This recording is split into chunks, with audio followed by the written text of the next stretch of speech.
Well, hello and a warm welcome to today's talk. My name is Dr. Sil. I'm a junior doctor from Australia on the psychiatry training program. Today's talk is, I guess, a little bit different. I wanted to reflect on some of the existential psychotherapy things I've been reading about and talk about death, aloneness, responsibility, and futility of meaning or meaninglessness of life. So, if that does not sound like your cup of tea, maybe go to the next video, because this is sometimes this can be unpleasant content. I guess this isn't just the simple feel-good dopamine hits that YouTube has on offer. So if you want some of them, please, you've been warned. I think it's interesting to reflect on publicly because I'm very keen to hear your reflections in the comments down below when we talk about these fundamental truths of life, because they are, and I've been reflecting on my own life and how these concepts play into it, and I thought I would make a bit of a public reflection, and then again want to see what you guys have to say in the comments below. If you're new to this channel, welcome. My name's Dr. Sil, and I make lots of videos about mental health and psychiatry content, so please consider subscribing if you like that kind of stuff. But without further ado, let's get into today's video.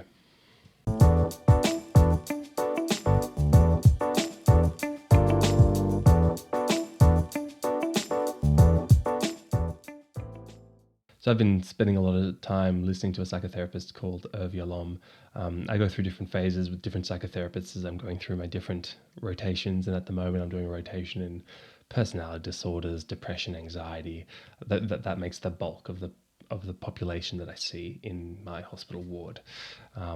And it's tempting to just kind of simplify that it's all, all depression's the same, all anxiety is the same, but obviously it's not. It's all very different, and it all requires a lot of work to understand someone's narrative, and doing existential psychotherapy reading and listening to some audiobooks by Dr. Yalom has really helped me replenish and deepen my empathy for people's suffering, because I didn't realize it. It was kind of insidious, but I was noticing that maybe it was because of burnout, but I was becoming a bit less empathetic, and maybe it was because I was seeing the same set of symptoms.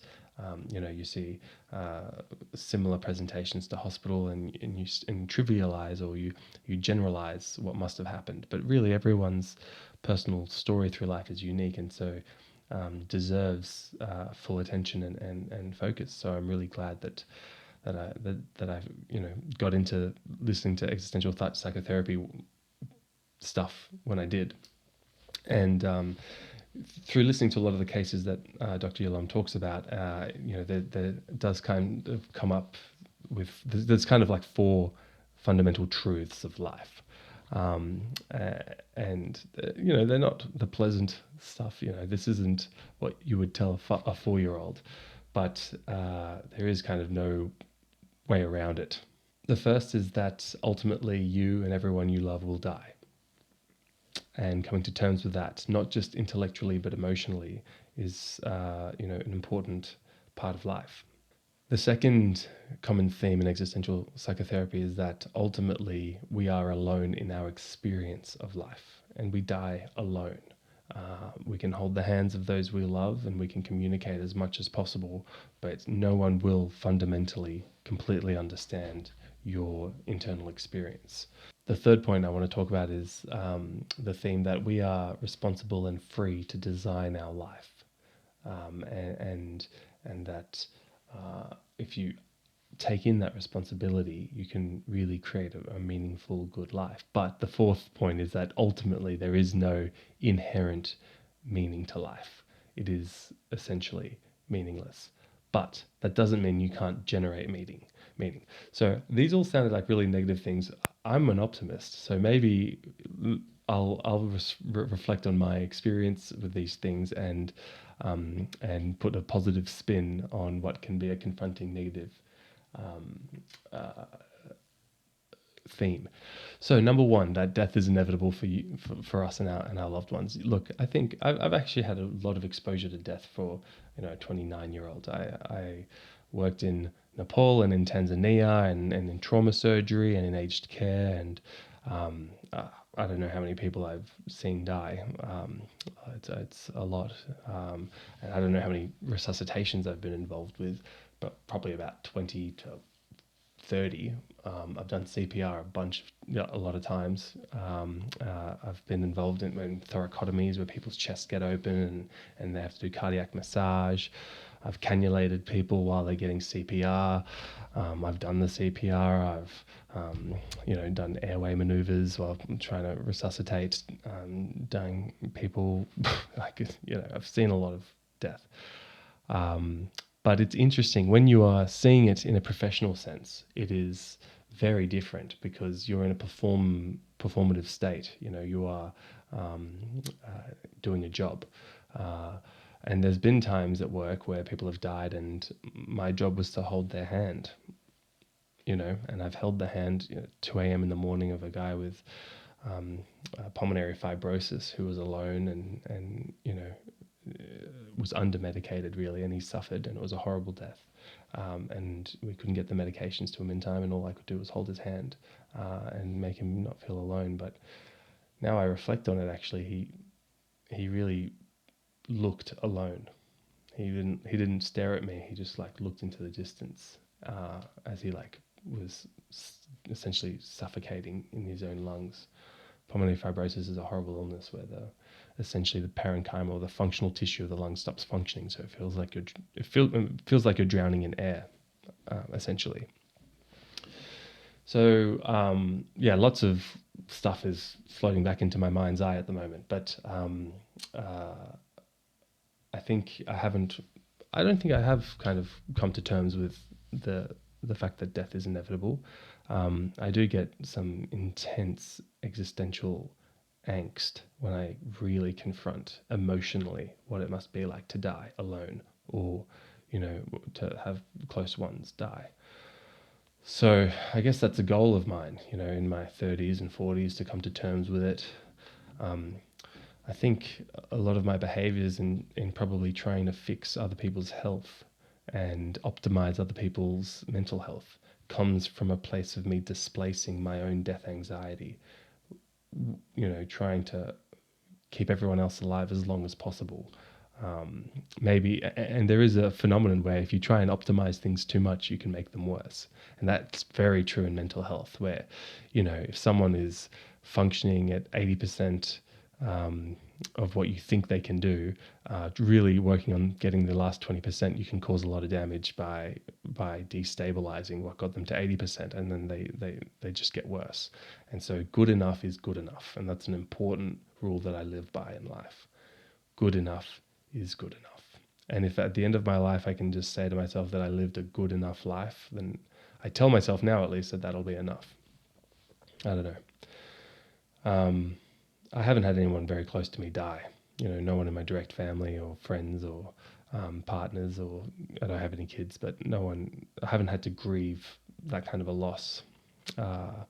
And it'll be very hard when I do. But, we can talk about grief in another video.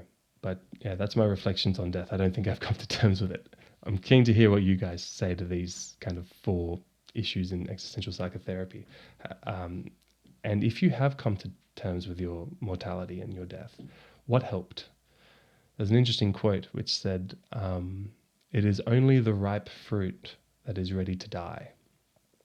I think it's a philosopher who said that. I can't remember who, but it's unripe fruit is all about trying to reach ripeness. But once the fruit is ripe, it is now progressing towards death. It's achieved its goal to become ripe.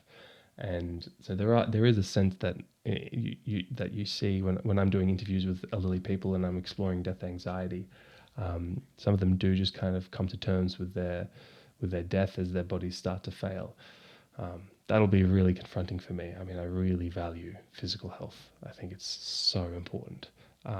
It is the vessel in which we explore consciousness in, and we got to take very good care of our bodies. And as mine starts to fail in my old age, that'll be very confronting for me.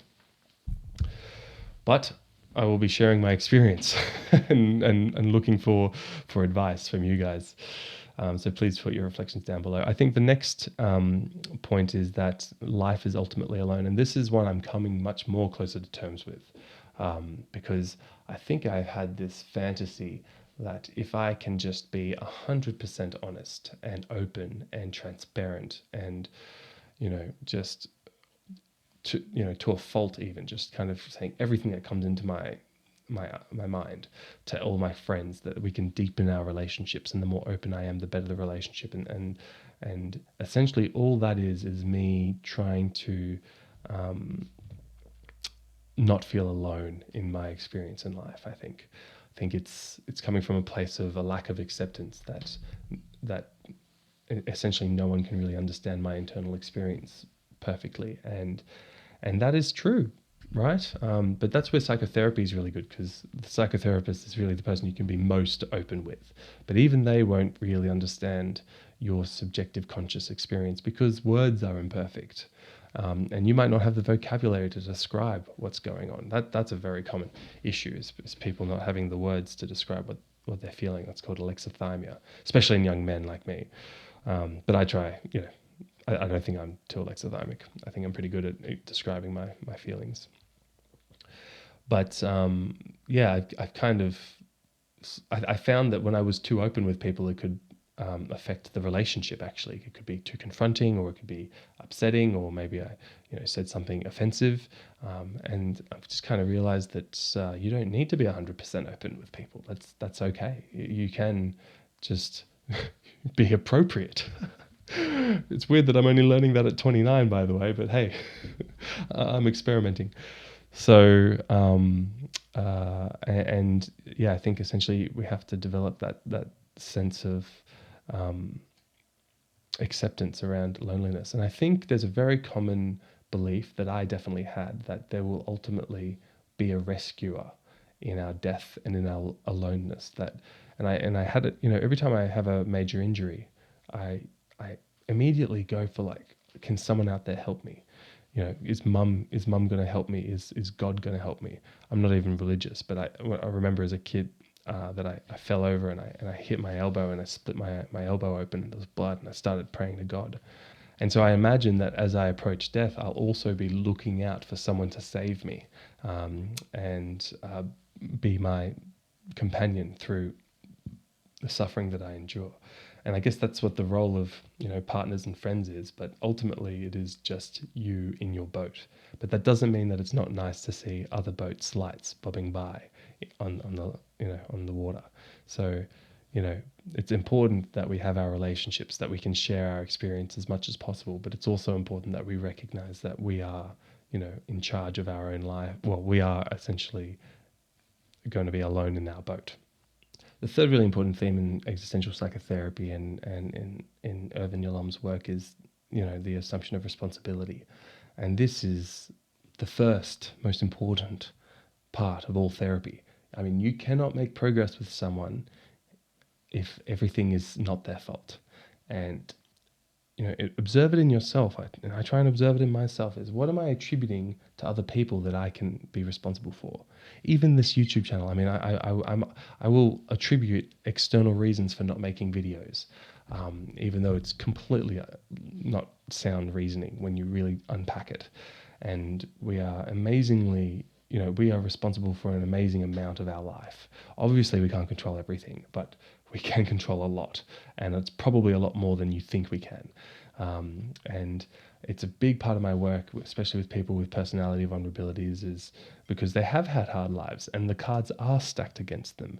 But then that leads into an exaggeration around that nothing they can do will help, and the catastrophization and generalization and those kind of unhelpful thought defenses. So, again, keen to hear how you guys feel about the responsibility of you in your life, in designing your life and making the hard decisions and building yourself. So did you used to have a very external locus of control where things were everyone else's fault, and then now you've shifted towards taking responsibility and owning your life? That would be a really interesting thing to read in the comments below. Look, in terms of a personal reflection on that, I think I'm just very well supported, and I've had a very good life. I am privileged, and I don't feel guilty about that. It's just unfair that people don't get the same level of support as I did. But I think the thing I'm proud of is that I didn't screw it up. All I had to do is not screw up, because I think there are a lot of people who have, lots of support and maybe don't make the best choices because of that support. But no, I held the course and make good choices. That's another one of my life's motto. Good enough is good enough, and make good choices. We're going through my life rules here. I should write a book. And the fourth fundamental point to come to an acceptance within an existential psychotherapy is the meaninglessness of life. Now, I say this more objectively rather than subjectively. So objectively, there's no meaning to life, but subjectively, you can find a lot of meaning in life. And really, it's, for most people, in the relationships that they have and in the experiences that they share, because we are social creatures. And I'm projecting. I find my meaning in life is in the experiences that I share with my friends, the conversations, the cups of teas, the hikes, the hugs, the connection. That's what makes life meaningful for me. And maybe in a way, psychiatry is me learning how to talk to my friends. I don't think so. I don't know. I'll think about that one. So the point is that, ultimately life may be meaningless, but you can create meaning in it. And that is part of your responsibility, I guess. So anyway, listening to Irvin Yalom's work has really made me think a lot about these things and how they relate to my personal life and the struggles that I go through, and also my patients and the struggles they go through. And I recommend his work to everyone. He Love's Executioner is a very easy to read book for anyone. You don't need to be a psychotherapist at all for that. I'm keen to read all of your comments in the comments section below around your reflections on these kind of morbid and confronting issues in life.